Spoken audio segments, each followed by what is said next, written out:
يا رسول الله السلام عليك يا حبيبي يا نبي الله. جس نے قرآن کو کھول کر نہیں دیکھا، راتوں کی تنہائیوں میں اس کی تلاوت نہیں کی، اس کے پیغام کو نہیں سمجھا، تو یہ آنکھیں اس لیے رب نے دی تھی کہ اس سے میرا قرآن پڑھو، تو قیامت کے دن وہ شخص نابینا اٹھایا جائے گا. میرے حضور نے ارشاد فرمایا کہ راتوں کی تنہائیوں میں اٹھ اٹھ کے قرآن پڑھا کرو اور قرآن پڑھتے ہوئے رویا کرو.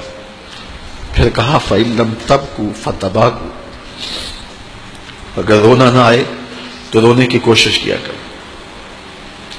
حضرت داتا گنج بخش علی حجویری سے ایک مرید نے پوچھا، حضرت اگر رونے کی کوشش کریں پھر بھی رونا نہ آئے؟ فرمایا مقدر پہ رویا کرو. اتنے سنگ دل ہو گئے ہو.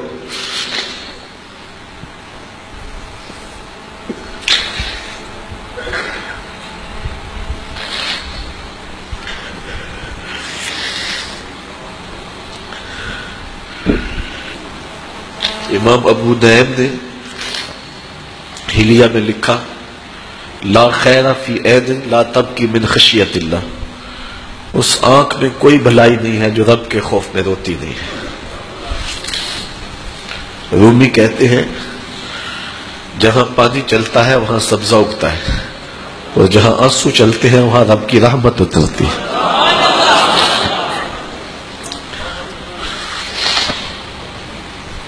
تو کہا راتوں کی تنہائیوں میں اٹھ اٹھ کے قرآن پڑھا کرو. قرآن خود نور دیتا ہے، اس کی تلاوت کیا کرو. ایک حدیث ہے، جب میں نے پہلی بار پڑھی تھی تو میرے اوپر ایک کپ کپی طاری ہو گئی،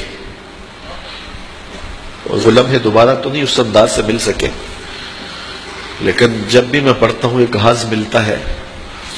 فرمایا قرآن یہ اللہ کی وہ لٹکتی ہوئی رسی ہے جس کا ایک سرا تمہارے ہاتھ میں ہے اور دوسرا سرا تمہارے رب کے ہاتھ میں. کرنٹ لگتا ہے کہ یہ وہ قرآن ہے جس کا ایک سرا رب کے ہاتھ میں ہے تو دوسرا سرا تمہارے ہاتھ میں ہے. تو کہا قرآن ڈائریکٹ فیض دے گا، قرآن ڈائریکٹ نور دے گا. علامہ اقبال نے اپنے ایک ملنے والے کو خط لکھا، کہا ترجمہ نہیں بھی آتا تو پھر بھی تلاوت کرو، خالی تلاوت کرنے والے کے قلب کا تعلق حضور کے دل سے جڑ جاتا.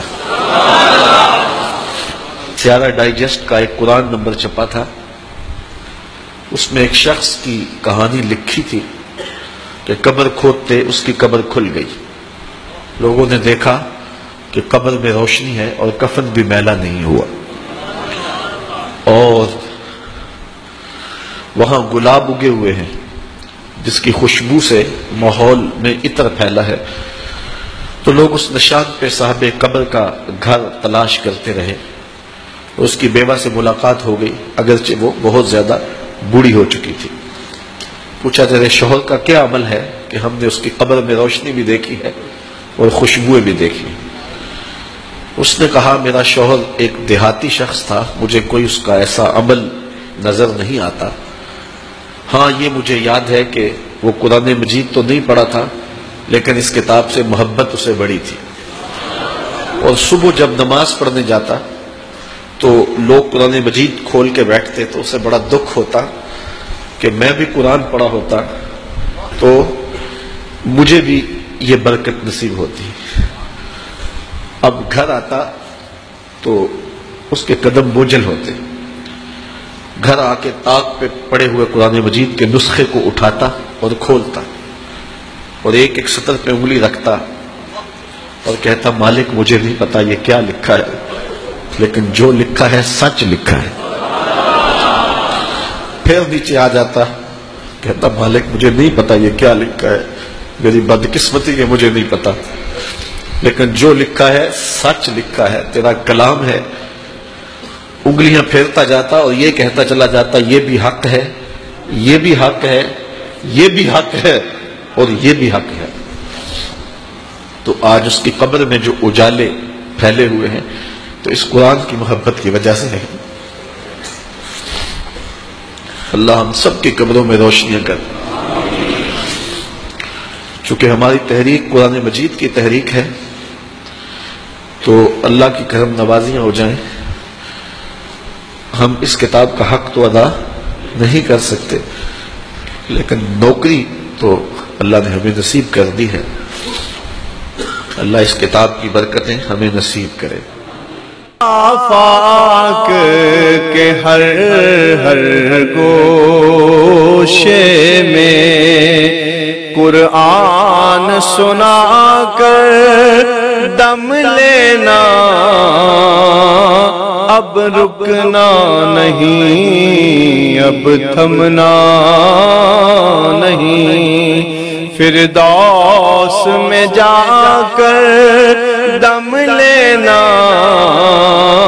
آفاق کے ہر گوشے میں قرآن سنا کر دم لینا، اب رکنا نہیں، اب تھمنا